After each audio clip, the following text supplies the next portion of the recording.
Hello everybody. मैं doctor Saroj Gupta राजकीय मीरा कन्या महाविद्यालय में इतिहास विषय में एसोसिएट प्रोफेसर के पद पर कार्यरत हूँ। मैं आज आपको प्रथम वर्ष कला इतिहास के द्वितीय प्रश्न पत्र के तृतीय अध्याय दिल्ली सल्तनत की स्थापना और वृद्धिकरण या foundation and consolidation of the सल्तनत ऑफ दिल्ली 1206 से 1290 के बारे में बतलाऊंगी। सबसे पहले मैं आपको कुतुबुद्दीन ऐबक के बारे में बतलाऊंगी। जैसा कि विगत वीडियोज़ में मैंने आपको मोहम्मद गोरी, महमूद गजनवी, तुर्कों की सफलता के कारण इत्यादि के बारे में बतलाया है। मोहम्मद गोरी की 1206 में मृत्यु हो गई थी, जैसा कि आपको विदित है। और दिल्ली में या भारत के जो भी प्रदेश थे उनका उत्तराधिकारी उसका विश्वास पात्र सैनिक कुतुबुद्दीन ऐबक बना, क्योंकि मोहम्मद गोरी निसंतान था।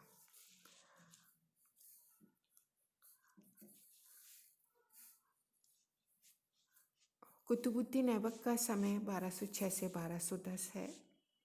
ये प्रारंभ में दास था। बचपन में ही उसे काजी ने खरीद लिया था, बाद में उसे मोहम्मद गोरी ने खरीदा, परंतु बाद में उन्नति करते करते वह सेनापति बन गया।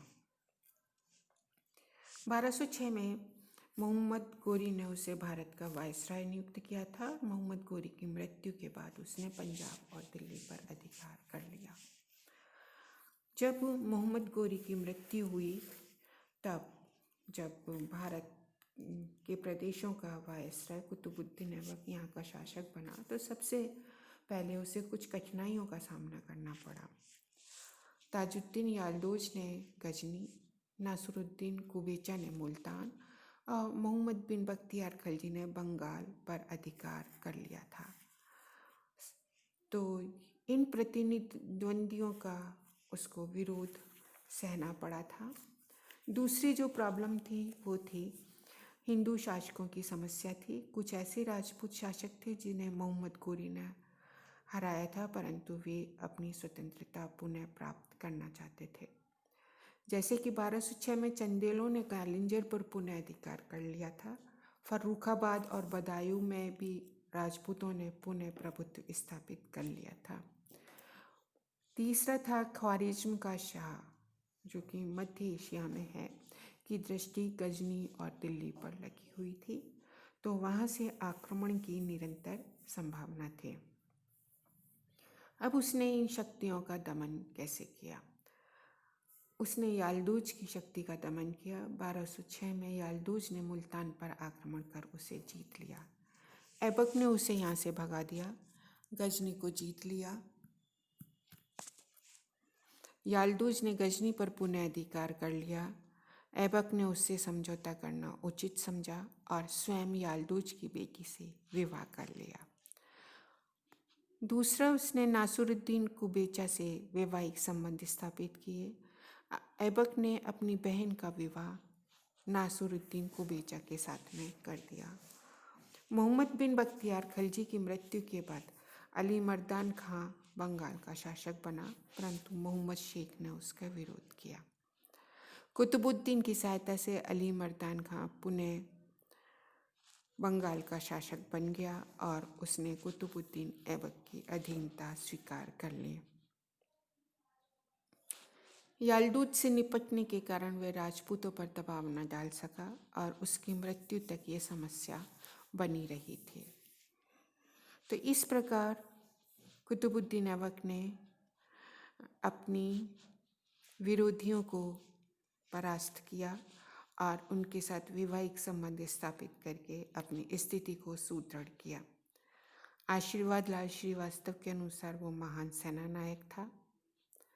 उसने भारत का गजनी से संबंध विच्छेद करके वहाँ की प्रभुत्व शक्ति का अंत कर दिया। उसने अपने अधीन प्रदेशों को एक चालू शासन प्रदान किया, परंतु वह 4 वर्ष के शासन में सुदृढ़ शासन व्यवस्था स्थापित नहीं कर पाया था। हसन निजामी का कहना है कि वो इस्लाम धर्म का सच्चा सेवक था। उसने इस्लाम का प्रचार किया। कुतुबुद्दीन के दरबार में हसन निजामी, फ़क्र मुनीर आदि विद्वान रहते थे। उसने कुछ हिंदू मंदिरों को तोड़कर मस्जिदें बनाई। दिल्ली में कुव्वत उल इस्लाम की मस्जिद बनाई। अजमेर में 2.5 दिन का झोपड़ा बनवाया। कहा जाता है कुतुबुद्दीन ने कुतुब मीनार का निर्माण उसी के शासनकाल में प्रारंभ हुआ था। आशीर्वाद लाल श्रीवास्तव उसे तुर्की साम्राज्य का वास्तविक संस्थापक मानते हैं, परंतु कुछ विद्वान इस मत को नहीं मानते हैं। उनके अनुसार मुस्लिम प्रथाओं के अनुसार ना तो उसे खलीफा से मान्यता प्राप्त हुई थी, ना ही खुतबा उसके नाम से पढ़ा जाता था। परंतु इसमें कोई संदेह नहीं है कि दिल्ली सल्तनत का प्राथमिक गठन उसी ने किया था, अतः इतिहास में उसका बड़ा स्थान है। उसकी मृत्यु के बाद में उसका बेटा 1210 में आराम शाह गद्दी पर बैठा, परंतु